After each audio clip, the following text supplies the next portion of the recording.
Okay, welcome back to another episode of The Core. My name is Miles Ilorah and I'm joined together by my co-host to my left, Matthew Henley, and to my right, Aviwe Ntloko. And together we make up The Core. So, last week we had our first episode, and during which we spoke about the lessons that we were learning from the 3 different books that we were reading. So to give you a recap on the books that we were reading, I'm reading the book on my right to your left called Better Than Before by Gretchen Rubin. Aviwe is reading Atomic Habits by James Clear. And Matthew's reading The Power of Habit by Charles Duhigg. So those 3 books are all centered around the central theme of habits. And last week we broke down 2 important questions. What are habits and why are they important? And this first conversation set the tone for where we're going to go this week. We touched a little bit on some of the topics we're going to talk about this week, which is how do we build habits and what are the challenges that we have in terms of building those habits. As I said, we touched on some of these points last week, but this week we're going to go in a lot more depth. We're also going to give a lot more personal experiences regarding this particular these particular challenges, and also just the concepts of how to build habits, so that again, for you as the listener, it's relatable when you're going through the journey, and hopefully we can leave something valuable for you. So without any further ado, let's get into it. Today's topic: how do we build habits and what are the challenges surrounding them? 1, 2, 3, go. Yeah, I think in terms of like how do we build habits, we kind of touched on it in the previous episode quite a lot by going through the habit loop and Would you mind reiterating the different it? ones. Yeah, the different ones. So in my book it was spoken as cue, routine, reward, and in Avive's book it was? So in my book it was cue, craving, response, and reward. Yeah. So like 4 steps. So that's basically how every single habit plays out. We did, further explain it.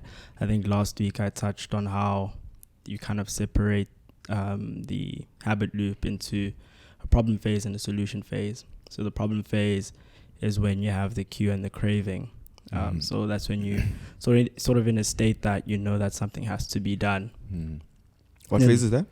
Like it's basically categorizing the habit loops. That's the problem phase. Problem phase. Yeah. So there's a problem and you want to do something about it. It's not like in a deeper sense. It's just in the habit loop. And then there's like the solution phase, which is the response and the reward. So when you separate it into those phases, basically when you're trying to improve habits, you know where to focus on, right? So if you're having issues with the problem phase where you know you're needing to do something, but you're not doing anything about it, then you have to take on these tools that we'll obviously speak about on how to form new habits. Whereas if you're having issues with solution phases, which tends to be more like bad habits where you're kind of seeking the reward or you're just doing the act, then you have to look at the solution phase and how you have to make things unattractive and basically decrease your desire for it, essentially. So yeah. Okay. So basically we're going is this you starting the conversation on how to build the habits, or this?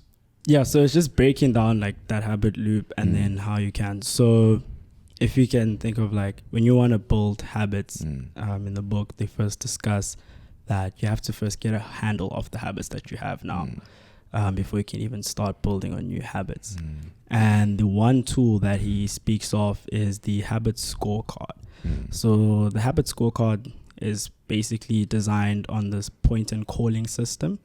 And a point and calling system is basically like a safety system used in some Japanese railways, where you essentially, for example, when a train comes in, there's an instructor who points at the train, says the speed of the train, looks at the lights, looks at if the light is green or red to indicate that the train can come in. And by doing that, you're increasing your awareness of whatever situation or environment you're in, thus minimizing mistakes.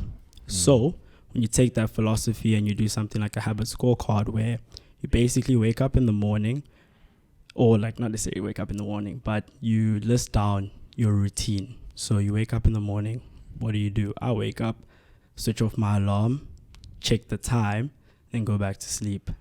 It's basically my morning routine. That's your current routine. Yeah, There's no way I thought that was going. yeah. So it is go back to sleep. Then okay, fine. I eventually get up, and when I get up, go to the bathroom, brush my teeth, get in the shower. So I'm basically listing the steps that happen. Now, after listing those steps, you then have to categorize each step into either a positive forming habit, or neutral or negative. So something like getting up in the morning is kind of neutral. I have to do that. If unless it's getting up early in the morning, then it might be positive. So you categorize that, and then be careful in sort of saying positive and negative habits in terms of the scorecard, because it really is dependent on what you're aiming for in that moment in your life. So like someone who is trying to gain weight would want to eat a lot more food in the morning versus someone who's trying to lose weight. So it's not to necessarily say one is bad, one is good, but you have to take it in and take it. Yeah, it's relative relative to who it is and what you're trying to achieve. I think that's a very important place to start. And I think it segues a lot into one of the big things I also learned from my book, which is even before you use something like a scorecard, because I think that would be the equivalent of what my author talks about, which is monitoring your habits. She takes a step back and she says, even before you even dive into the world of like creating habits or getting rid of habits, you first of all need to understand who you are as a person in terms of the foundation or the fundamental parts of you that are just not going to change. And in identifying that, you then identify what drives habit formation or degradation in your particular case. So she speaks about 4 types of people. I think I might have touched on this on the previous episode. If I did, then I'm going to expand on it a little bit more now, because I think it's a very important place to start, because I saw how it helped me quite a bit. So she speaks about 4 types of people. She speaks about upholders, obligers, questioners, and rebels. So the upholder is basically the person who says in the morning when he or she wakes up, what's on the schedule to do today. So an upholder is somebody who has the ability to hold themselves accountable to both external and internal rules. They don't necessarily need any particular driving factor. For them, if it's on the schedule to get done, it'll get done. It'll get done. Because for them, not doing it is what makes them anxious. It makes them unhappy. So for them, rules they gravitate towards rules because rules makes it easier for them to navigate their life. Then you get the questioner. The questioner gets up and they ask themselves, what needs to be done today and why? So the questioner is very good at internal accountability, but they might struggle with external accountability because they need to understand, why must I do this? So for them, if they can make a particular routine or habit make sense to them, they're a lot more likely to follow through with it. But if you're just telling them to do something with no logical explanation as to why they're doing it, they'll drop it very quickly or they'll struggle to maintain it. So in the context of rules only make sense to them if they know why they're following them. Otherwise, it's a waste of their time. Then you get the obliger. Now the obliger is the person that wakes up and says, what must I do today? So they struggle a lot with internal accountability, but with external accountability, they do great, because for them, they tend to gravitate towards wanting to do or uphold particular requirements that have been placed on them. So these are the people who, if you give them deadlines, they will get it done.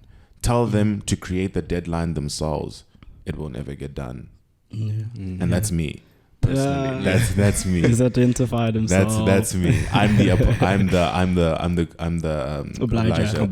the type of person who, give me external accountability, give me somebody to, like a mentor or anybody to work towards, I will crush work.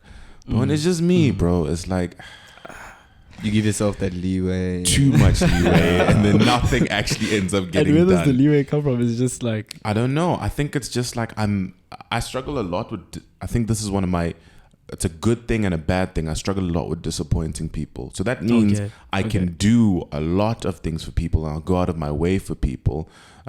So in a lot of contexts that makes me a people person.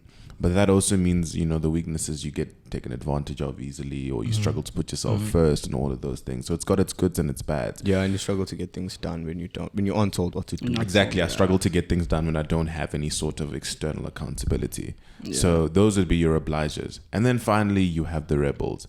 They wake up and say, what do I want to do today? That's it. That's the question. I'm not hearing from nobody. So for them, they struggle with both internal and external accountability, because for them, rules are only there for them to bend it. So they gravitate towards rules because they need something to go against. And for them, usually the thing that will drive them towards something is just they want it done in that moment. And it's a little bit more difficult for me to understand a rebel's mind, because it's basically the exact opposite of what I am. But this is how she conceptualizes it in the book.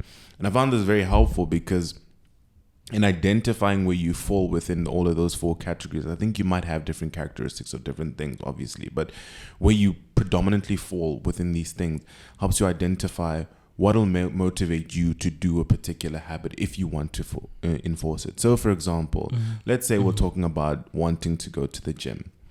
As an upholder, they just need to make sure it's on the schedule, because for them, if they make the decision to do it, they're going to put it on the schedule and it needs to get done because they said they're going to do it.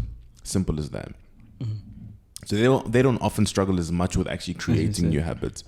The questioner needs to understand why they're going to the gym. So what are the benefits to my life immediately in terms of doing this? It could be better physique, it could be better sleeping, it could be better productivity, but it needs to make sense to their context. Otherwise, they're not going to just do it because it's the logically right thing to do. I think that's kind of where I fall. Same, bro. I need to have. You guys are definitely questioning 100%. I need to have my reasons as to why I'm doing things sometimes. Yeah, and I guess there's a bit of rebellion in it, because like, I'm not going to do it just because you told me to do exactly. it. Exactly. Yeah. But if you can make it make sense to me, then I'm there. Yeah, I'm and there. it doesn't even need to be like an excellent, outstanding reason. Just any reason why. Yeah. That you're not just commanding me to do something just for the sake of doing exactly. it. Yeah. So that's what will motivate you guys. Like reasons why.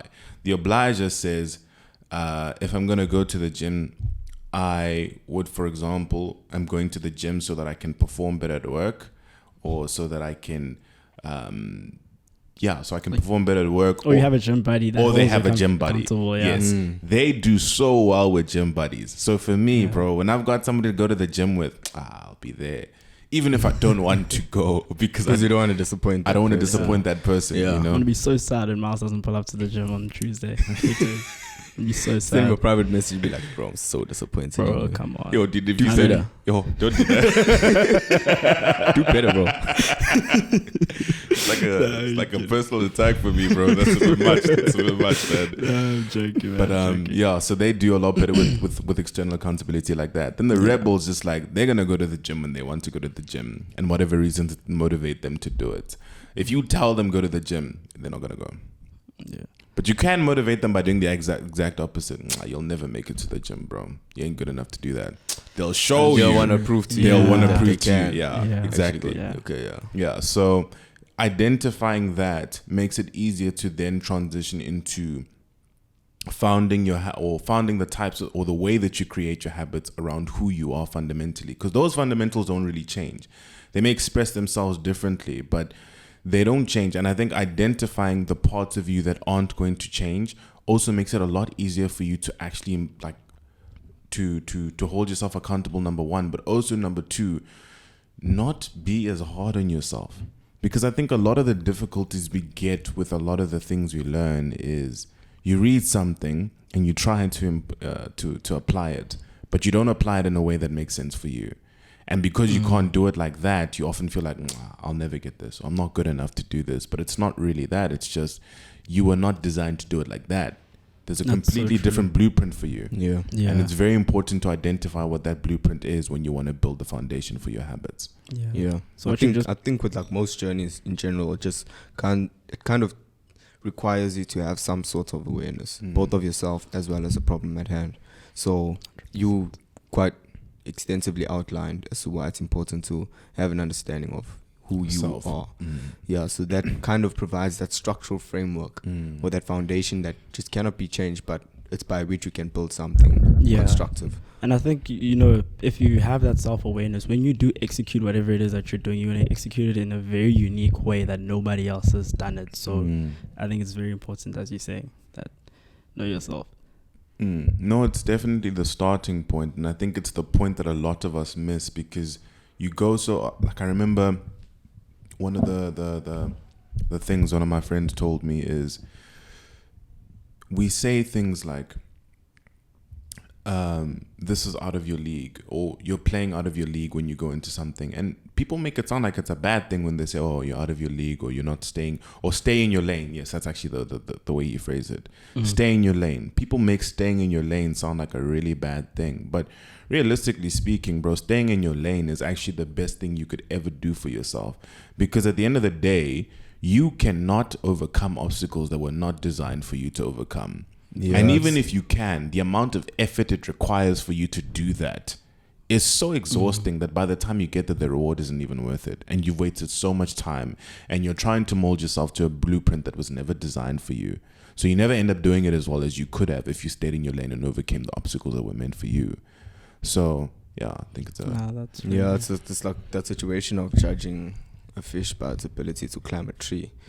You know, it's not something you can kind said of it so calmly, like you'd be like, yeah, sure. No, my it's just my head. Like, I saw this fish trying to, bro, like flap. I saw it flapping. Yeah, I just saw it flapping off the tree. So that's why, like, understanding who you are and the type of person you are and the things that you have an inclination towards is important, because you also need to identify why it is you want to do certain things.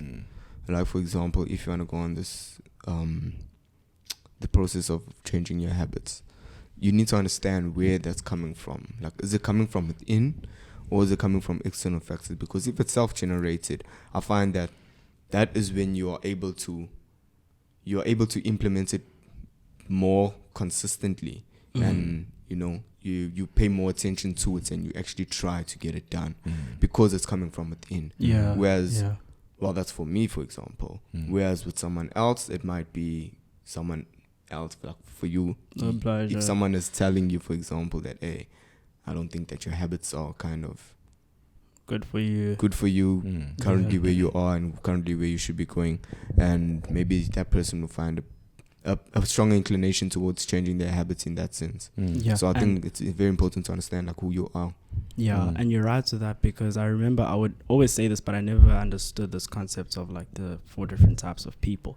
And I would always say to somebody that if you know that you're somebody who loves friends, like if you love friends, that's okay. It's okay if you love your friends, you love chilling with your friends. But what you got to make sure is you have good friends. You can't just be picking up any sort of friend that you have, because you have to understand you're a person that appeals to people, or you need people to give you that external accountability. So your people selection has to be on point, you know. And then if we people that want to know why, we have to always be consuming content so that we can find deeper reasoning, because sometimes somebody could explain something to us and we won't understand it because it's like, it doesn't really fit my context because of how they may have explained it. But if you hear it from another source and see how to apply it, you know, that you have more of an inclination to that.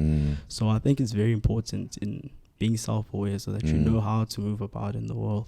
Yeah, and it's quite evident in terms of the content that we consume from like social media and whatever.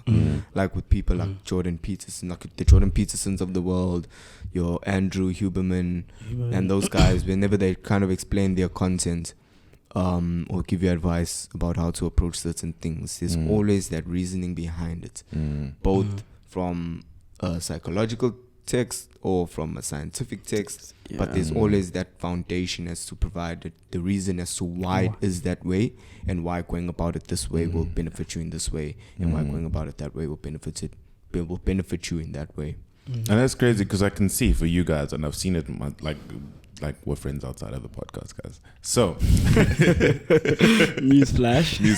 Just in case you didn't know, now you know. You didn't know. Now you know.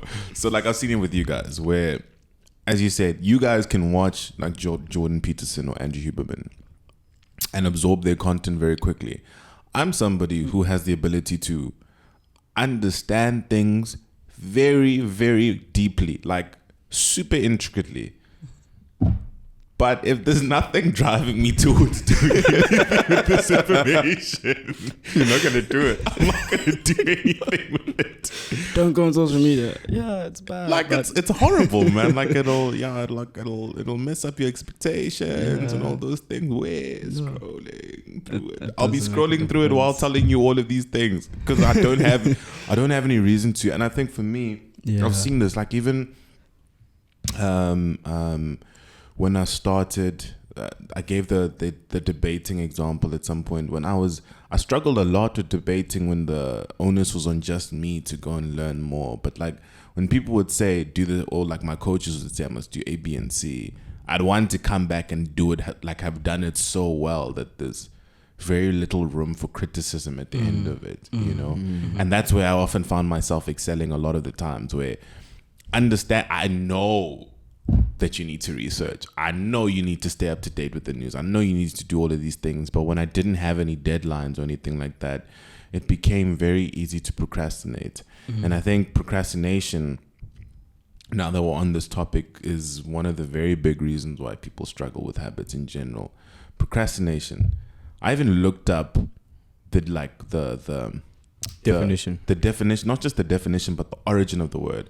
So apparently, the word procrastinate comes from akrasia, which is the Greek word to put off against my better judgment. That's what it means. It also comes from the Latin word cras, which means put off until tomorrow.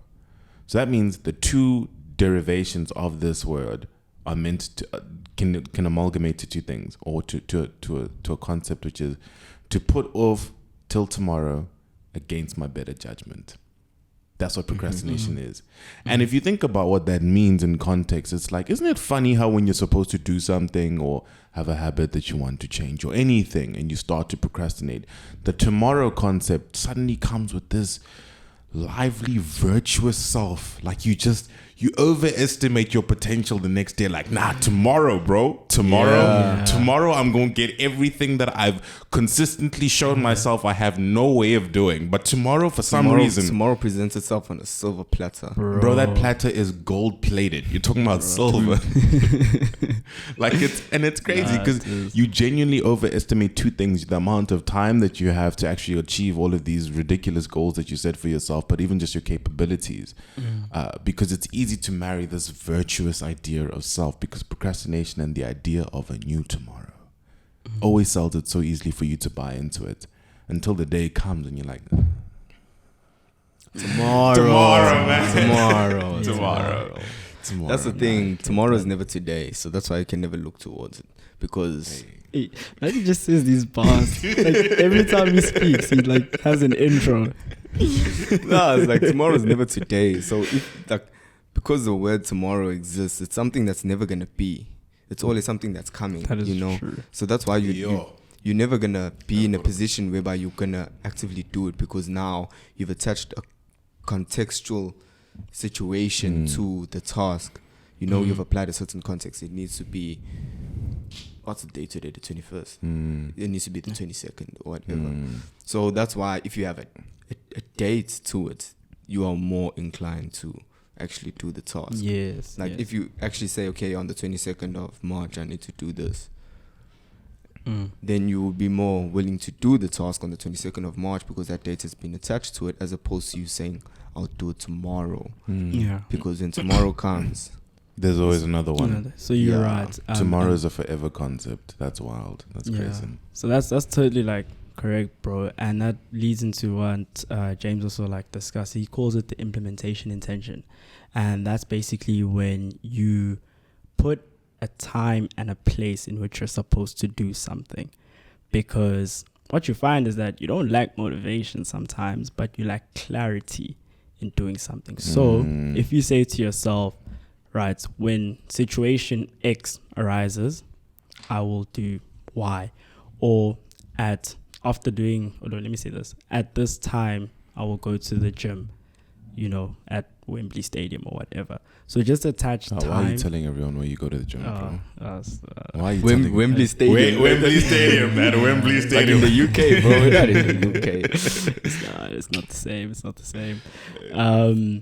But yeah, so attach the time and place to it, and that increases your odds.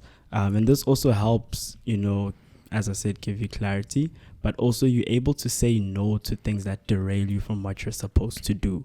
So if you think about it, like when we were gym, I think straight off the campus, as opposed to like someone being like, oh, hey, we're going to go do this. You're like, nah, I got to go to the gym.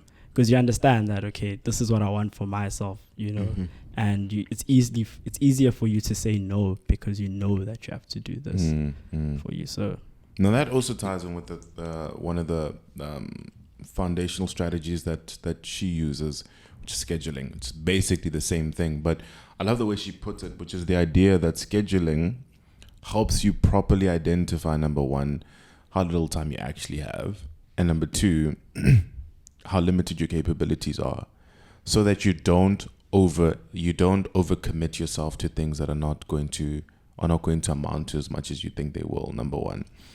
Another thing that I really enjoyed about the idea of scheduling was just that when you look at the things that you do in the day that often waste a lot of time, a lot of us want to completely alter that. But what if you decided to schedule times for you to do that particular thing? So, for example, as an obliger will often have the tendency to also overthink a lot, or to often worry a lot, or like be very anxious because they're always trying to live up to external accountability. They can't live up to the internal accountability. They feel guilty about it, blah, blah, blah. Cool. So one of the things that I often have found myself starting to do ever since reading this book is scheduling nothing time, like time where 2 to 3 hours of the day are just unaccounted for completely. I just leave them blank. I don't put anything in it. And in that time, I can worry as much as I want to if I need to. So that I know between 4 p.m. and 5 p.m., my mind can run wild. I can worry and go through what I need to go through. If I'm not worrying, I'm chilling. If I'm not chilling, I'm just doing whatever needs to be done in that particular time that's unaccounted for. And then when it's time to get doing what I need to do, I've gotten that out of my system and I can move on. What's also great about leaving time unaccounted for is because life is very unpredictable. We're not always going to be, it would be nice to be able to say no all the time and stick to the schedule all the time. But there'll be times I want to go to the gym and like, you guys will hit me up and be like, hey, let's go here instead. Yeah. And those times happen. Scheduling that time for nothing means that you can shift things around accordingly because you have 2 hours in the day that are unaccounted for. So when you actually then utilize those 2 hours and get back to what you're doing, you're not actually off schedule. You just use it to go see your friends because you accounted for that time. And in doing so, a lot less procrastination happens because you've factored that into it. You factored your humanity into your schedule. So I think when building your schedule, it's important to kind of, I was advised to, when approaching building a schedule, is to always start off by putting in your downtime first before putting in the time that you're going to work. Because what happens is when you want to put in the time that you need to work, you're going to overestimate what you can do in a day. But you underestimate what you can do in, let's say, a month or a year's time. And that's why when you building up your schedule, it's kind of like a daily routine. So like you have your day, your hours in the day. This time is allocated to sleep. I'm going to wake up at this time. I'm going to go to campus. I'm going to come back. And that's when you kind of start populating your schedule with what you want to do or what you want to get achieved in that day. And you tend to say, okay, I want to do this topic. I want to do this topic. I want to do this topic. I want to do this topic. And then you realize that a topic that you allocated 1 hour towards is something that actually takes you about 2 hours to do.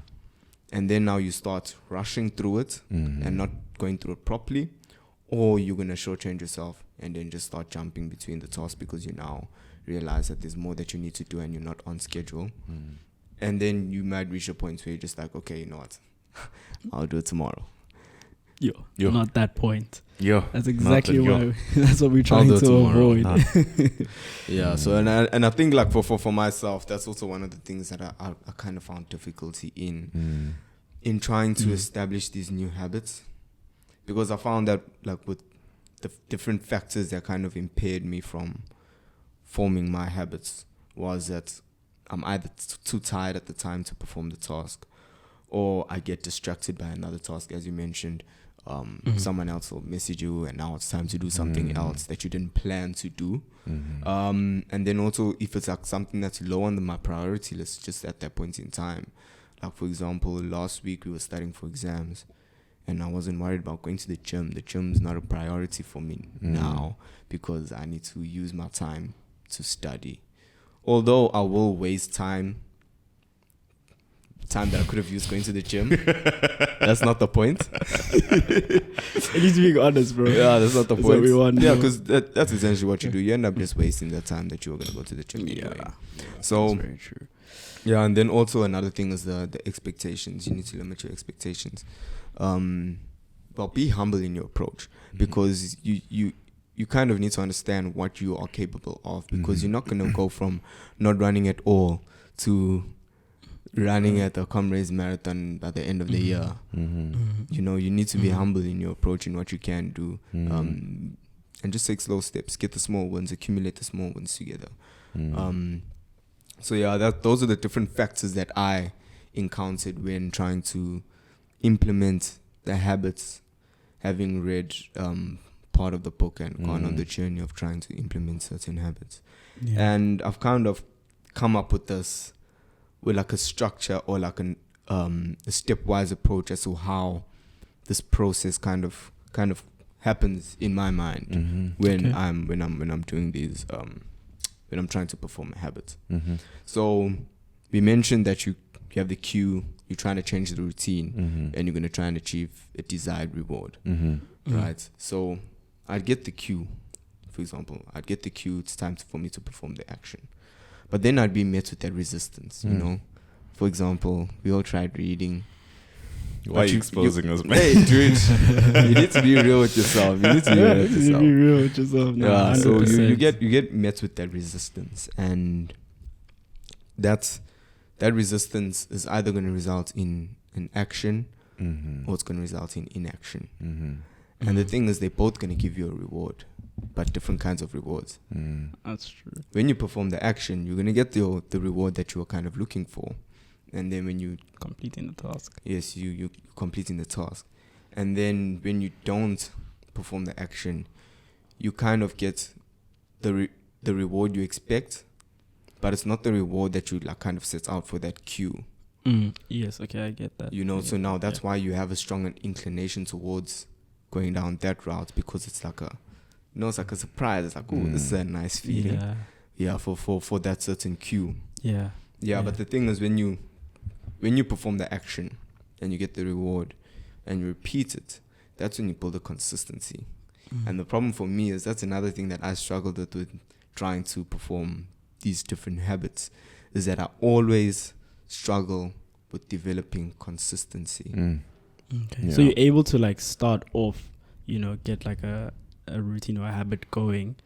But the problem is the consistency. Because I can do it once, but it's not a habit until it's consistent and it becomes a low brain activity, as we spoke about in the last episode. And the consistency kind of develops that. Have you thought of a way of how to curb that?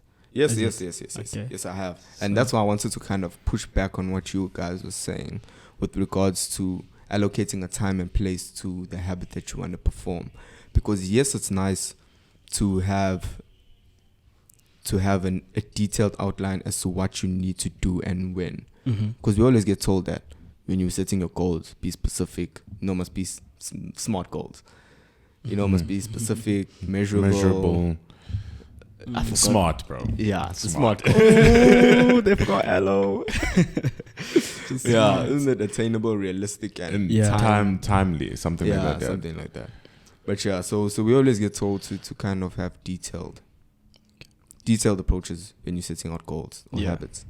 But what I realized was that the more you do something, irrespective of the time, that's when it's more likely going to become a habit. For example, if you allocate a certain time to going to the gym, I want to go to the gym at 7 p.m. I'm going to go to Wembley to go to the gym. Once 7 p.m. hits and let's say something happens that I didn't quite expect, I'm now less likely going to want to go to the gym that day because I've kind of missed the window. You know, you kind of set a window for it. And it's also like when you're studying, for example, and you're like, okay, I'm going to study at 5 o'clock. Next thing you look, it's 5:05. You're like, yo, hey, let me just wait until 6. Yeah. You know? Yo, not even 5:30. No, but I get it. You I get it, bro. Round numbers, bro. Round numbers. You're kind of seeking They're this psychological round number. numbers. They're very psychological. You're seeking this round number. But what you should rather be seeking is just increasing the frequency and having flexibility and variability around your habits. Okay. No, this is an important note. This is not even related to a book, but it's a quote I read, and I think it relates very nicely to this, which is the man. It basically speaks about being virtuous, and it says that the person who can lose sight of the person who never loses sight of their virtue ends up becoming non-virtuous. However, the person who's not focused on his virtue becomes the most virtuous. So it's basically a thing of when you start to focus so hard on trying to be this thing or not be this thing, oftentimes all the challenges that being this thing or not being this thing overwhelms you because you've never lost sight of it. But when you let things run a little bit more freely and just allow them to be, that's when you often attain exactly what it is that you want. And I think this is where, with the scheduling strategy that we've spoken about, remember how I said now, it's not just schedule all these things. It's also schedule times that are completely unaccounted for. Because those times that are completely unaccounted for make it a lot easier to shuffle things around schedule. So, for example, for me, I try to keep at least 2 to 3 hours unaccounted for. And I think it's because I know how inconsistent I am with managing things at a particular time. But because those 3 hours are unaccounted for, I can maybe do something a little bit earlier if I feel like doing it at that time as opposed to doing it later. Or if something happens that pushes me over schedule, then I'm not off schedule. You know what I mean? You just kind of shuffle things around. Exactly. So that's where that whole thing of smart actually really can be an applicable thing, because in as much as it's a specific goal and it's measurable, we've made it realistic. Because reality says that life is going to happen and it's unpredictable. And why is it unpredictable? Because it's the same concept as tomorrow. The tomorrow you doesn't exist because you don't know what that's going to look like. Same thing with the schedules that you set. When you set them, you have very specific ideas as to how you think that day is going to play. It never plays out like that. And I think being able to expect that unexpected is what makes it a lot easier to accommodate and navigate that particular space. Yeah. And I think that's what you're alluding to. Yes, I was alluding to that. I wasn't saying that don't allocate a time whatsoever to performing tasks. At the end of the day, you need to kind of you only have a certain amount of time in a day, and you have what you want to achieve in that day. But rather focus on doing the task, not necessarily the time at which you do the task. Just focus on doing the task. For example, if you wake up in the morning and you're in a rush, you leave the house but you don't make your bed, for example. Just continue to use the habit loop, but just alter it, so like when you come back, your cue is going to be, my bed's not made. Use that cue to make your bed. Don't always use the cue of waking up to make the bed, because something might just happen and you might not be able to make your bed at that moment. But then when you come home, the cue is going to be, I didn't make my bed. I still need to make that. Use that as your cue to, okay, let me make my bed. And then you still achieve that same reward. And that reward, as we discussed, is a dopamine hit. And that's going to propel you to performing other tasks throughout the day and getting other habits accomplished as well. And I think that's important because it makes it, like I said, it's a very important part of being kind to yourself along the whole journey. Like it's so easy to set these very unrealistically high expectations of self. But the problem with trying to be a perfectionist and trying to be perfect in a lot of these situations is you're striving for something unattainable. So you will always not be good enough. And that's what these little nuanced understandings and ways of going about scheduling help you avoid. It helps you avoid the times where you weren't able to make your bed that morning, but the goal is not necessarily to make the bed in the morning, it's to make the bed. To make the bed, yeah. You know what I mean? It's the not task. exactly. That's the goal. It's the task, not the time. Exactly. Yeah. Yeah. No, that's Yeah. 100%. So I think that's just ways you can kind of like counter the consistency. The consistency element. Yeah, you're saying? No, I'm saying like what you explained, what your difficulties in terms of finding the consistency in the habit actually counteracts what I had learned in the book. And I mean, it's very valid. He speaks about habit stacking, where, as I mentioned, you have your cue, craving, response, and reward. So the habit stacking takes into effect that Diderot effect, where if you do something like purchasing a pair of shoes leads to you purchasing a certain type of pants, certain type of shirts, just so you can complete the outfit. So using that cue, craving, response, and reward, what you do is the reward then becomes the cue for your next habit. And it's, as you say, I just got back from work. That's the cue for you to go work out. Or that's the cue for you to go play with your kids. Whatever it may be, as soon as you get from work, you being relieved from work is a cue to do the next habit. But as you explained, it becomes tricky when you're not consistently performing that initial habit loop. So not taking work as an example, but let's say after playing with your kids or after going to the gym, you're supposed to go and read, right? But you only go to the gym 3 times a week and you want to read every day. So you can't necessarily use gym or you finishing gym as the cue for you to read, because the frequency of it is malaligned essentially. Yeah. So I don't know if it's something that was happening to you as well, where if you perhaps were using other habits that you had as cues to do something, and then maybe they were malaligned. No. For my part, I don't think that I was kind of using other habits to perform certain habits. Because at the end of the day, we perform habits regardless, whether you're conscious of them, of you performing them or not. That's why they're habits.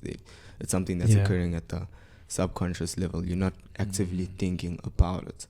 But the ones that I do actively think about or want to perform or am in the process of altering and implementing, those I don't attach to anything else.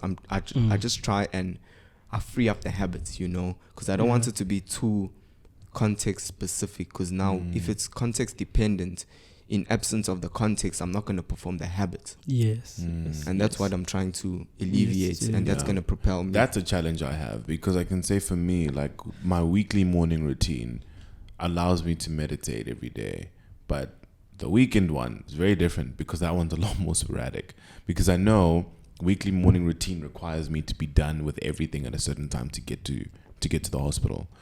For weekends, I don't have the same level of urgency. If I want to snooze that alarm, I really, really can. If it was a rough night, or if I'm tired, or whatever the case, or rough week, whatever the case may be, I can just decide to rest. So I often find that as a result of that, a lot of the things that I perform very well consistently during the week, I struggle a lot more on the weekend, because there's so much free time to do all of these different things. I don't even schedule as well on the weekend, because the weekends for me are just like, this is the time to just relax and chill, So that's true. I think I've never actually conceptualized it like that, in terms of free up the habit so that it's not attached to fleeting context, because of the context change. Does that mean that habit dies with that context? Yeah, never thought about the that. That's thing, actually very and that's the thing. It's not that you're letting the habit die, because as we've discussed, you are 90% of your day is made by habits. Everything you do is out of habits. The way you walk is habits. The way you speak is habits. The way you blink, everything you do is out of habits. So what you're now allowing to do is you're allowing your older habits to manifest themselves. Yeah. And that's kind of countering what you're trying to do by trying to establish consistency through frequency of the habit that you want to be doing. To form. So I so still you're sleeping in late. And those are the days you're not going to go to you're probably not going to go to the gym. There's a lot of things that is just trickles into that kind of makes you reset to your old habits, as opposed to you trying to push your the habits that you want to You're wanting to form. you want now. to form. Yeah, that's true. Yeah, I mean, as much as we, being very critical of the habit stacking, I think it still has some sort of benefits in forming new habits, because when you're trying to form new habits, you have to make the cue of the habit very obvious. Because initially you can say, okay, yeah, I want to start eating healthier, or I want to go to the gym, but that's not really an obvious cue. Then you would do the whole implementation intention where, like, okay, I'm going to start going to the gym at this time on this particular day. And then if on top of that, as I said, you want to start another habit, then you can add that on top of the gym. So once you finish going to the gym, perhaps you go to the library, or perhaps you go talk to your friends, or you hop on a phone call. It does have value, but as you've said, like, we've just thoroughly dissected the problems that it could come with. But I think in forming new habits, that could kickstart the process of actually doing it. It may not assist in the frequency in which you do it, but it can kickstart the process because you're making the cue of that new habit obvious. Yeah, I think that makes a lot of true. sense, because I even think about, for example, notice how on weekends, or even just like, let's say the context for your good habits that you're trying to so for example, for me, the context of the meditation habit is waking up in the morning and also knowing that I need to go to school. So there's a limited time frame there during which I can actually perform this task. Weekend, I don't have that, so the cue is not as clearly defined. However, with a cue or with a habit that I might not particularly love, like spending a lot of time on social media, that cue is forever there. You know what I mean? Which is why it doesn't matter if it's weekdays, doesn't matter if it's weekends, doesn't matter if I'm in the hospital, doesn't matter if I'm chilling, doesn't matter if I'm with friends. If I hear that phone vibrate, you know what I mean? So I think I understand what you're saying with regards to the importance of it, of also making sure that the cues are obvious. But I also get what you're saying in terms of detaching it from other particular habits, or always having some sort of cue, because if the cue changes or if the cue's not there, does that mean now the discipline for the habit dies along with that cue? And it's a very important thing to distinguish. And I think this is where then being able to identify again what motivates you to create certain habits becomes very important. So, again, for someone like me who requires a lot of external accountability, like school being my external accountability is a very big reason why I can perform certain habits during the week, because I know I have to get this thing done. And I think finding different cues, or different, not necessarily people, but things, causes, or even just ideas and concepts to be accountable on weekends, for example, makes it easier. Or just things to believe in, that help me be accountable to this particular habit, might help me curb that particular thing. And this is where I think, just again, falling back on the foundation of who you are becomes very important, because you guys basically have pretty opposing views that would work for both of you. You know what I mean? Yeah. And it's important to identify what drives the habit there. No, 100%. So, I mean, yeah, just I wouldn't say entirely that they're quite opposing. They're not opposing, but there's nuanced differences. There's nuanced differences. Yeah, that's what I mean. But I think my one is not necessarily. My one is just more focused towards developing the consistency around of the habit. Yeah. Yes, his speaks a lot more about having forming the habit. Initiating the habit. Yeah. Fair enough. And I think it's also cool because he also mentions how you can use the same habit stacking in terms of developing your social skills. So, like, if you walk into a room or if you enter a party, just introduce yourself to somebody you don't know, so that you get more comfortable with talking to people that you don't know. Or if you're a forgetful person, before you leave any public space, ensure that you scan the table, you scan the area to ensure that there's nothing there. So, it just goes beyond just the day-to-day routine of life. Even financially, it can also help you in terms of making that reward be the next cue for your next habits. So, yeah. Now, fair enough, man. And like, when we implementing these habits, we all kind of find different challenges. So I think it's fair that we speak about the different challenges that we've all had. As I mentioned, I spoke about the consistency elements of it. Have there been any problems, any obvious or overt problems that you've faced when trying to implement these habits? So for that me, you can speak about. yeah. So for me, again, like I said, a lot of the challenges I have with regards to habit fall within the domain of who I am fundamentally as a person. So, for example, I tend to struggle a lot if there's no reason outside of myself why I must do this particular thing. You know what I mean?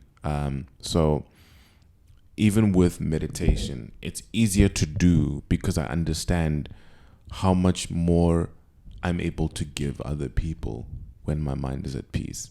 So peace of mind is a very important thing to me, but I also understand how much better I'm able to engage with my friends, how much better I'm able to engage in the hospital, in relationships, etc., whatever the case may be, when my mind is composed and when my mind is clear, and how less likely I am to make dumb decisions under those particular under difficult circumstances. Those are the kinds of things that might help me be more accountable. But I think it's also just like another thing that I've struggled with is the longevity of negative habits. So, for example, you have negative habits that have been around for an exorbitantly long amount of time. So, example, you've been using one of the habits I had tried to implement from the last episode was we spoke about changing so it's cue, response, reward, basically, if I'm not mistaken. So cue, routine, reward. Yeah. Cue, routine, reward, yeah. So I tried to change the response. So the cue was wake up. The response was check my phone and social media. The reward was the relaxing effect of not having to get up immediately in those first 15 minutes. That was the old habit. That was the old habit. The new habit where I changed the response was cue, wake up, response, scroll through my book instead, like the book that I'm reading, but on my phone this time. Scroll through that instead.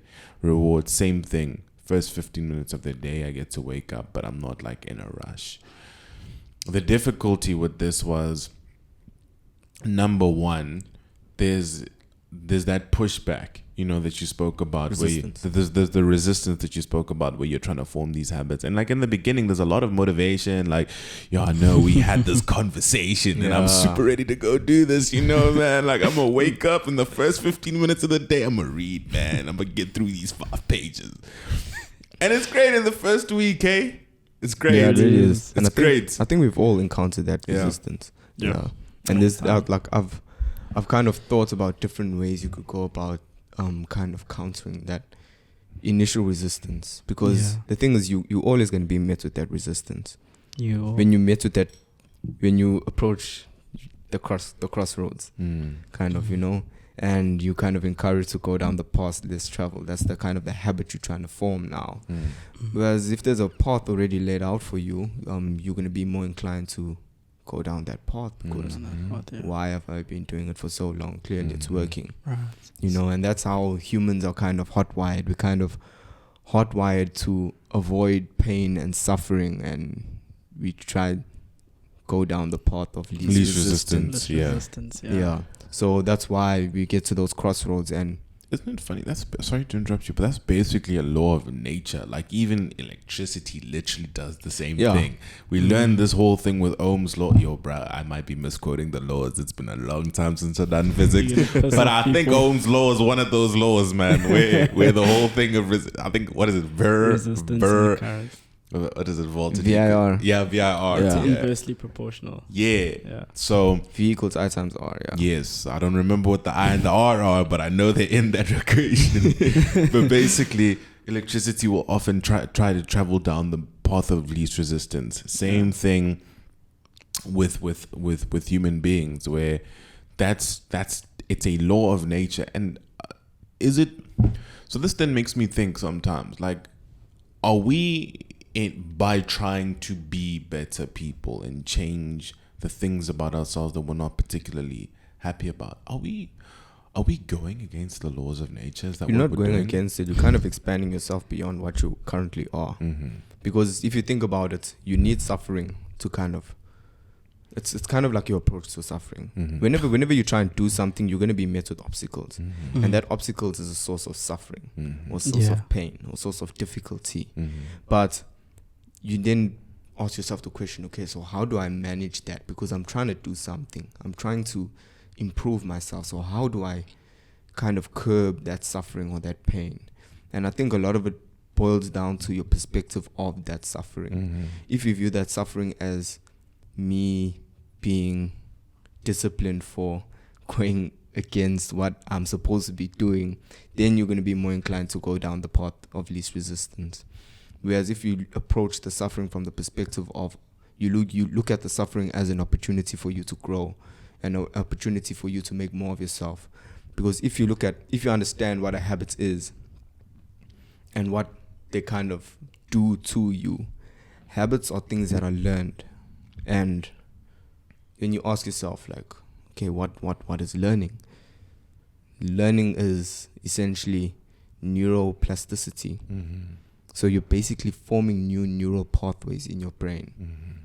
There's more to you that can be unlocked by you pursuing 100%. That's suffering. Pursuing paths where there is resistance and enduring suffering. Because at the end of the day, you're going to suffer. You're Regardless. You're going to encounter suffering regardless.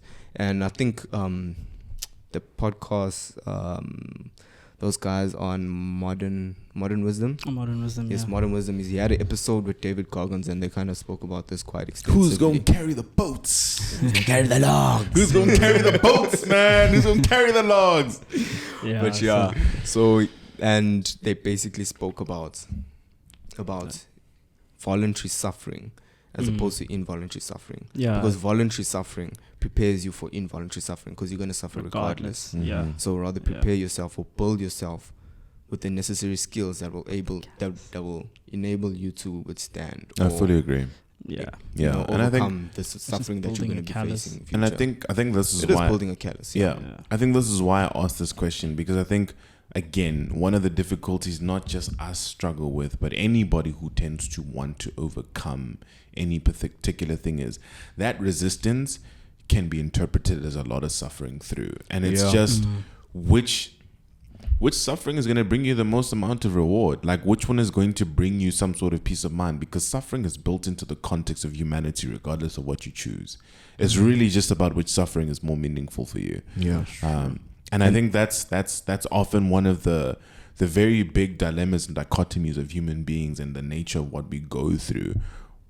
What's the point? You know, and if you can at least somewhat determine that the point of what you're going through and the pain that you're experiencing has some sort of meaning long term outside of what you can see, it makes it a little bit more bearable for you to go through it, and it makes it more meaningful.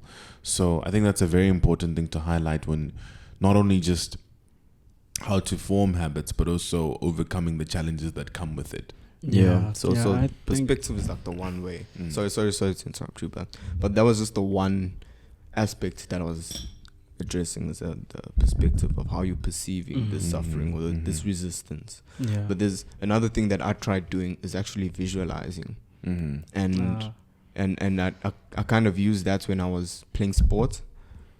For example, playing football, I would visualize doing certain things on the field before doing them, just so that when I am in the situation of where I need to do something, I've seen myself do it, and I'm therefore much more inclined to actually perform the task, and I'm more likely to overcome the suffering or the challenge that I'm going to be met with in that situation.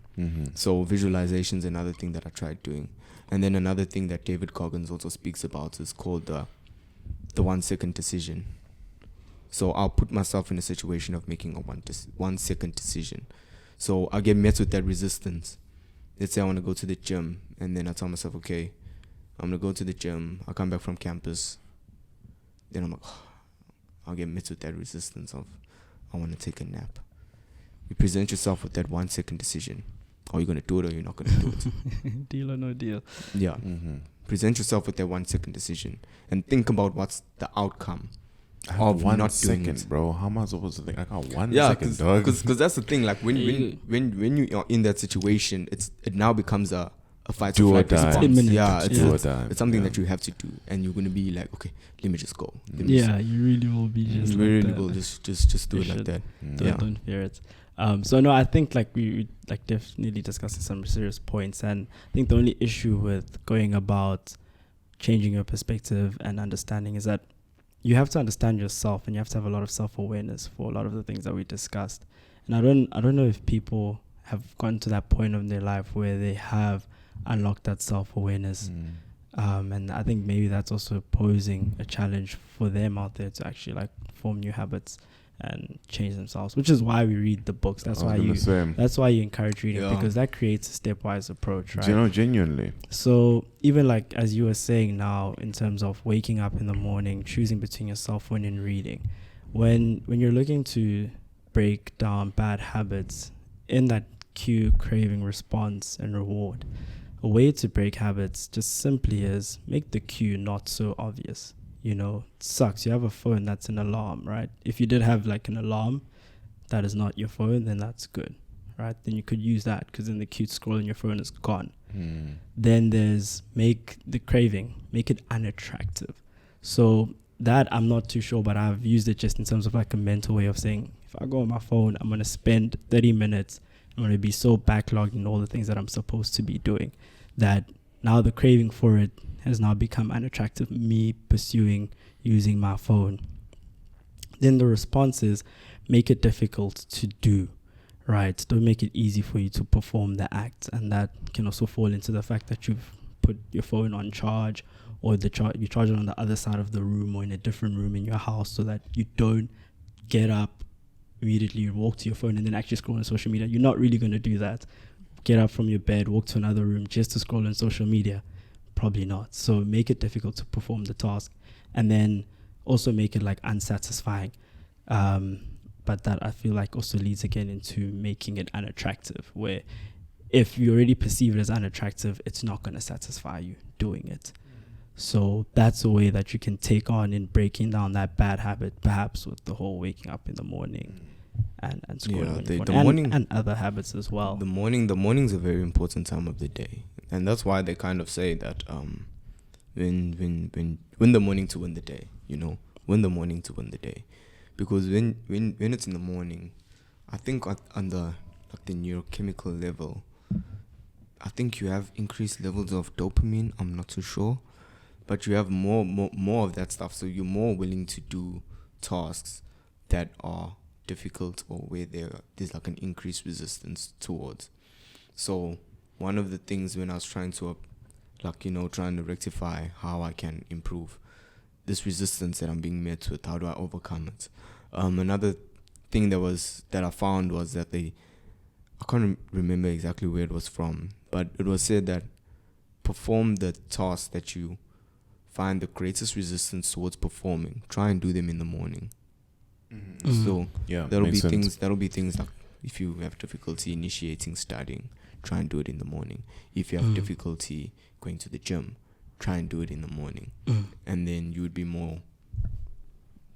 in a better position to perform the task, and therefore adding that frequency to it to develop the consistency to make it a habit. You know, as I listen to this, I think about, I think most of these books often focus a lot on the morning. We forget how important the night is, for the opposite reason. And I say this because the morning often tends to be where you'll have the highest amount of self-control. So if you remember in the previous episode, one of the things I spoke about was habits remove the need for you to have self-control, because they become low-brain automated responses.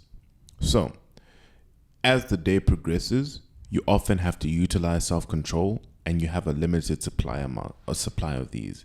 So as you approach the night, it's why you will find that activities that tend to be contrary to what it is that we might want to happen, and temptations tend to often happen more at night. So we often say win the morning, win the day, but I think we often forget that if you win the night, you make your life light. It's the same thing, because if you don't make sure that you limit the amount of time that you spend in this low energy, highly tempted state, and the more likely you are to derail from these negative habits. When you do derail from these negative habits, the consequences of it often aren't felt in that evening, because you can just sleep it off. But the next morning can be where you feel a lot of those consequences because you wake up a little bit later, you wake up a little bit more tired, you wake up with a little bit less energy, and therefore the dopamine reserve that you have, dopamine being the motivation hormone, the dopamine reserve that you have to actually complete the activities you want slowly decreases. So I agree with you 100%. The mornings are super important to win. But use the evenings to kind of like prime your mornings. Exactly. Like the nights are just as important. And I think we often downplay that because, we often want to, again, overextend and overplay just how well we are at resisting temptation or just how good we are at being able to get things done. And this is often where the disconnect between expectation and reality hurts a lot of people. You have these high expectations of yourself that reality has consistently shown you can't live up to, and then the next day you feel overwhelmingly demotivated by that realization that there's a big disconnect. And I think that disconnect comes from the lack of awareness of just how important the night is as well. The routine doesn't end in the morning. You finish the race is just as important as how you start, because if you start well but you lose the race, you still lost. You know what I mean? And that's the part that we don't talk about as much, I think. Okay. Just for my own learning experience, I would like to know from you guys, how do we kind of approach the evenings then? Because we've now identified that the evenings are important for priming your mornings, which are important for like initiating your day and going about performing these tasks. And there was another thing that I noticed when trying to implement different habits. And it's also mentioned in the book of, you have keystone habits. We spoke about it in the last episode as well. Keystone habits. These core habits that kind of these core habits. I thought it too. I just wasn't going to say it. I was going to let it go. I wasn't going to say it, but I thought it too. We should have like a core count. No, like fully, we should have a core count. We should have a core count. Get a core count. So There's the first one. So basically, having these keystone habits that kind of trickle over into other habits or make it easier for you to perform other habits that you're trying to implement. And we've identified, everyone knows the morning is definitely one. So having a morning routine, that is one of the habits whereby you can, if you win the morning, you win the day. But you said the night can make it light. If you win the night, it makes your life light. I thought about it on the night fly. Can make light. I almost forgot it because I thought of it on the fly as well. But when you win the night, you make your life light. You make your life light. Yeah. So that is also an area where you could develop your keystone habits, because that's the thing with keystone habits. You kind of need to identify where they are, because they scattered throughout the day. They're just these tasks that you continuously do that spill over into you performing other tasks that you don't necessarily want to do. And if you get those keystone habits corrected, scorecard, then you can therefore spill over into the other habits that you're performing. So we've identified the morning as one. How do we approach the night? And then how do you approach the night? I mean, as I just said, scorecard, like start there. You like, there's no like we're gonna build new habits all of a sudden at night. Let's first figure out what are the habits we actually have at night that are problematic. Or good. So that's I think that's what I'm asking. Yeah. What are the evening habits that we can implement and change? Because at the end of the day, you're not plugging in new habits. You're kind of altering what you already have. Yes. We established that in the last episode. I can give one. So for example, one of the... Oh, did you want to go? No, I was just going to say that with the scorecard, like writing it down is you then being able to see which are the ones that you're doing and whether or not they're positive or negative for the morning routine. And then when you see the ones that are negative, then you know that, okay, I have to alter this habit, I have to alter that habit. So if you get back home at night and you're like, well, I just watched TV for 2 hours, and after watching TV, I go get a snack, eat 30 minutes, and then you on TikTok until like 12 o'clock midnight. Write it down. Pick the ones that are positive and negative. Maybe getting a snack because you want to gain weight is good. Eating at night. Going on TikTok before sleep, that's bad. That's a negative. So then I'm going to change the TikTok habit. That's the one that I have to eliminate or alter, sort of. So that's just the approach that I'm showing here. It's 100. I agree with that 100%. It's also just maybe sometimes moving. And this is where now you might want to associate habit with habit, or like So we spoke about sometimes you'll want to free up the habit so that it has less. And so taking the approach of habit stacking. Yes, habit stacking can become very important in the night, especially where motivation is at its lowest point now. So think about, for example, instead of making the cue to brush your teeth at night before you sleep, make it after you've had your last meal, like your dinner.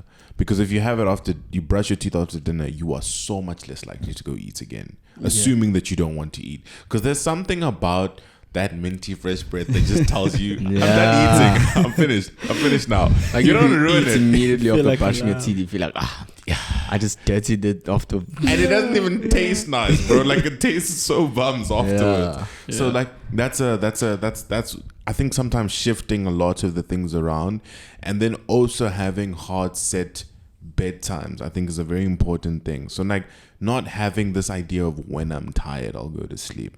Because that's another one of those things that is very arbitrary. So for example, or rather to expand on this, I'll use another concept. And I think it's a concept that tends to hurt us a lot in the long run, which is this idea of moderation. Moderation is so dangerous, you know. It's very deceptive, and it's also very seductive because it gives this elusive idea of reasonable, like you're being very reasonable about your approach And control. you're controlled, and it's very reasonable how you're taking in or consuming particular things, but it's often very context specific. So for example, we can say that we eat or we drink or any of these things in moderation, but in moderation to what context? 100 years ago, the amount of food and drinks that we consume would be considered ridiculously exorbitant. So in moderation, in comparison to what particular context? So I guess number one, identifying like what does moderation look like, and like where are you using it in your evening routines to kind of get away with things. So like, like I'm watching this thing in moderation, or I'm eating in moderation, but you're taking a packet of chips, for example, and you're eating it straight out the bag. It's almost impossible to moderate how much you're eating, as opposed to, for example, putting it in a plate and whatnot. So you're more likely to eat a amount that is not going to compromise a routine, or that is not going to just allow you to just continuously indulge in this particular habit. Or if you're brushing your teeth straight after your dinner, you're more likely to like cut the habit of eating, assuming it's like capping it off. Exactly. At that point. Like, from now onwards, I'm not eating until the morning. Exactly. And now because you've capped it off, you've limited the amount of things that you need to do during the nighttime.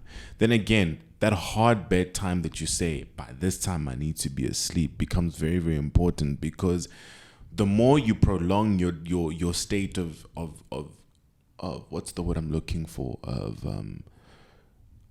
of motivated deprivation. So the longer you're awake while you're tired, the more likely you are to act on bad impulses, because you don't have self-discipline anymore. It's been depleted throughout the day, and it just extends as the day goes on. So the more you tend to have a lot more hard, fast rules in the evening, the more likely you are to be able to curb a lot of them, the difficult habits. Yeah, because It's it just provides. I think the difficulty then just becomes approaching those hard, fast rules, because you can have them, but now it's a thing of how do you implement them. And I think that's also somewhat alluding to what the question that you're asking. And I don't have all those answers, I must be honest. I mean, there's the moving of certain tasks around, and I think that helps a lot. So for me, the brushing the teeth straight after dinner helps a lot with the eating, and because it's helped with the eating, it limits the amount of things after the night. Because for me, eating comes with, okay, if I'm going to eat, I need to watch something. If I'm going to watch something, I might also want to have a drink. If I'm going to have a drink, could maybe also call my cousin real quick. You know what I mean? You're going to scroll straight Those after are the your movie's cues. finished. Those are all the cues. After the movie's finished, you're going to scroll on your phone. Exactly. Now you're just chilling there. Exactly. The lights are on. You have a lot of blue lights. Terrible habit stacking. And so I think one way you can approach it, because then I try to find answers for this. A lot of the things that I was getting they weren't like hard, fast rules, like get up in the morning, make your bed, whatever. It kind of was though, but it was weird ones like avoiding blue light, making sure that you're That's airy. making sure that your room is nice and cool. There's not a lot of external lights coming in. So like those are the kind of things that I was finding when trying to improve the evening, because I also identified the evenings as a very important part to intervene when trying to implement habits. Yeah, no, I think you definitely are right. So the stuff you explained there was definitely implementation, intention, setting hard, fast rules essentially. But I think another thing you have to touch on is environment, right? Your environment and context. The thing is, as much as you want to be somebody who gets into your room and then hopefully immediately fall asleep, you have to look at what you use your room for, right? Which is why I hate res rooms, because there's a table there. If you're a person that studies in their room, eats in their room, does everything in their room, you will not build an association with to that place room being rest. Yeah, I fully agree. So that's something you have to, number one, get out the way. If you want to get into your room and sleep, is understand that every object that exists in your environment is not just merely an object, but a relationship that you have with that object. Understand what you use it for. You can study on your bed too. and You can study on your bed too. That's the thing. That's true. That's why I'm saying relationship, because some people can't study on their beds. I have a friend that can study on their bed, and I'm like, I'm right here. But then now when it's time to go to sleep, you have difficulty sleeping because the bed is associated with studying. Yeah. So you number one have to be able to delineate that, so that you know that when you get into that room, you're doing A, B, C, D, and rooms are for I think rooms are for relaxation, rest. So make sure your room is just primed for that. So when you get in there, it's not a case of going on your phone, putting on the TV, getting a snack. You just know, once I'm in my bed, it's time to lay down. So I think your environment is very important in that, and as well as the relationship that you have. That's very important. Yeah, I like that a lot. And then finally, also in terms of humans, we have 5 senses: sight, sense, smell, taste, and sound. Depending on the habit that you're trying to create. As you said, you don't want to use your phone anymore. When I said put the phone in another room, what you're doing is you're making advantage of the sight sense, which is actually the most important sense. Because if you think about it, in the street, someone can scream. You're not going to do anything until you look. They can scream. Once you look, then you decide an action. Like, oh snap, they're running towards me, let me run. Obviously there's the hard fast rule. You see people run, you run to ask questions later. But it's just to emphasize that your sight is one of the most important senses, and take advantage of it by placing the things that you want to use in front of you, making it obvious, and take away the things that you do not want to use away from you. So consider that when you're forming your night routine, because we understand that it has an implementation. It has a knock-on effect in the morning routine. So take away that blue light sources, or the phone, or whatever it is. Put your book on your bed or the side table, rather. Do things like that, so that you take advantage of also your innate human biologic conditions. I think another thing that's very important is the transitions. The transitions are very, very important, because if your bedtime, say for example, is 10, you can't stop working at 10 to 10. There's literally no time for you to transition. Downtime, exactly. To ease into you can't. And I think that's a mistake I've made a lot, that I've seen does not work, because once it gets to 10 to 10, there's still have work to do. I might as well push till 11, because I already know I'm still primed to want to work, and even if I do try to start transitioning, now only am I starting to get into my downtime routine of, okay, maybe I'll watch something, or I'll read something, or I'll make a call, or any of those types of things, which takes about 30 to 40 minutes. And then after those 30 to 40 minutes, it's 10:30, so I might as well sleep at 11, because, on the dot. You know what I mean? So I think the transitions also become very, very important in making sure that if you have, especially for sleeping, if you have a hard fast rule of 10, the transition must start long before then for you to get relaxed enough and feel like you've had fulfillment. Because look at why people, it's very important to look at why people delay going to bed. It's because the nighttime often tends to be the only part of the day where you feel like it's for you. That part where you get to sit down and watch TV or rest or eat and indulge feels like the only part of the day that's yours. Because most of the day you want it to last forever. Exactly. So you're not going to bed at 3 a.m. And But you it's have to just be up at 6. It's like, and it's because you crave the idea of that me time so much because you don't get it during the day. And I think identifying that's important. So number one, again, it also goes back to scheduling a lot of that free time during the day, where you've scheduled so much time within the day, like 2 to 3 hours in the day that are unaccounted for, that can be dedicated to just you time. So you don't feel this intense craving for more in the evening because you've fulfilled some of it, you know. And then starting that transition period a lot earlier. So I think that's another one of the things that would assist quite a lot. Hope that answers your question, Matthew.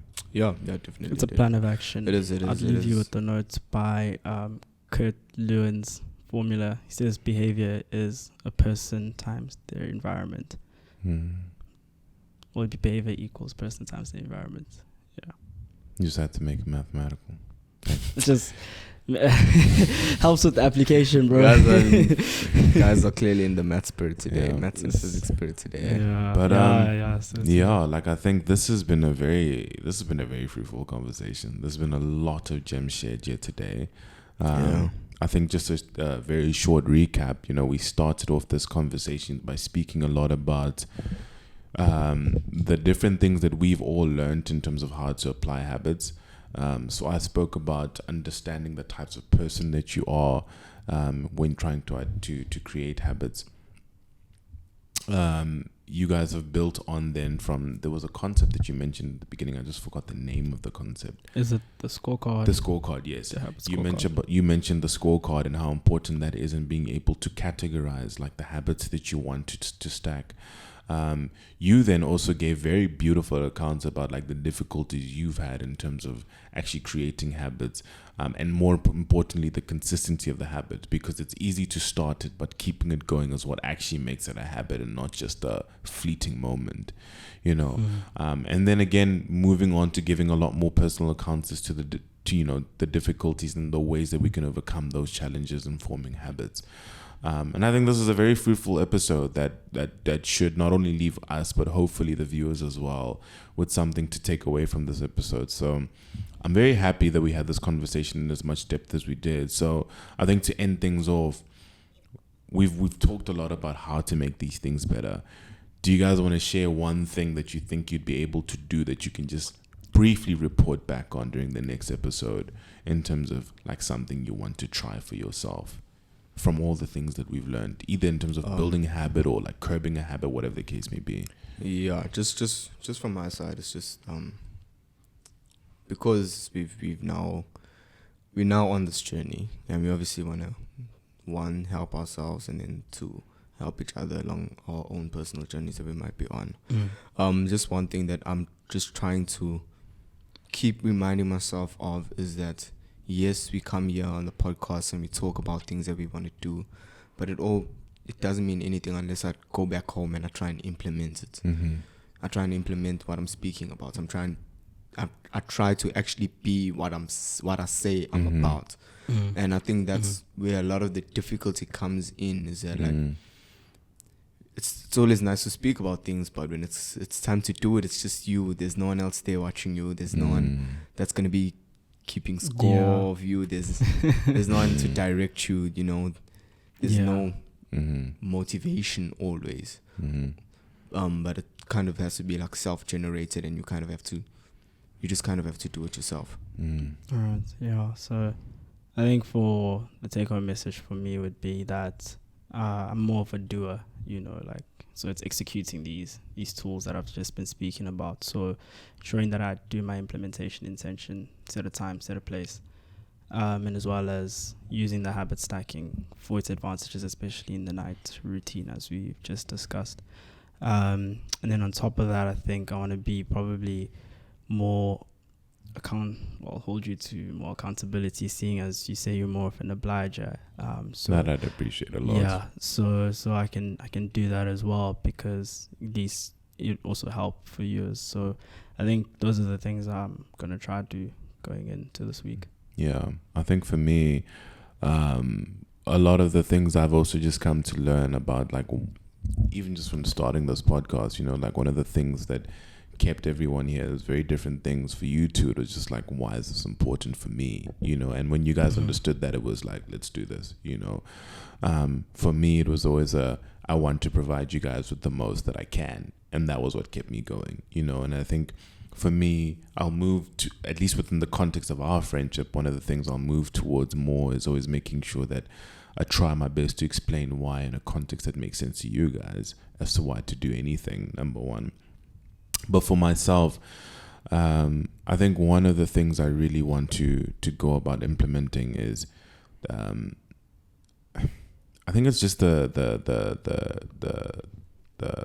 scheduling properly is something that I've been struggling a lot with, especially for the night times, where I think I allow the illusion of, but this is the only time that I have for myself to really get to me, and then not doing as much as I can to actually schedule time for myself during the day so that I don't let my self-discipline wane in the evening, which compromises everything that comes after that. You know, so I think that's a very big thing that I want to implement for myself. And yeah, just, it's definitely a very difficult thing. As you said, it's very easy to talk about it. And I think the brain's an interesting thing. It can't really tell the difference between acting and doing, because you get more or less the same, like reward, dopamine reward. And when you speak about things in enough depth, you start to visualize it, which is why they often say a lie told often enough becomes true to the teller. And it's important to remember that whenever doing anything, because it's easy to speak, but don't speak yourself into believing that you've done what you haven't. And that's something that I think we can all remember, and hopefully that the people back at home can also remember. I'm also going to go work on my punchlines because I didn't bring enough today. It's like, you guys have a lot of punchlines. Weezy, man. Weezy F, baby. You know what it is, man. Shout out Weezy F, baby. Shout out Weezy, man. Shout out Weezy. He brought us Drake, he brought us Nicki, man. But anyway, I think that's all from us. It's been another lovely episode of The Core. So thank you guys for helping us conduct episode number 2, and thank you all for watching. So without further ado, Matthew. Yeah, guys, please make sure that you like, comment, share, and subscribe. Go out there, break bad habits, and try and form new good ones. What I love is that he picked up his mic. I don't know why the drummer. Like, Hey, dude, nah, because I wanted to, look into the eyes.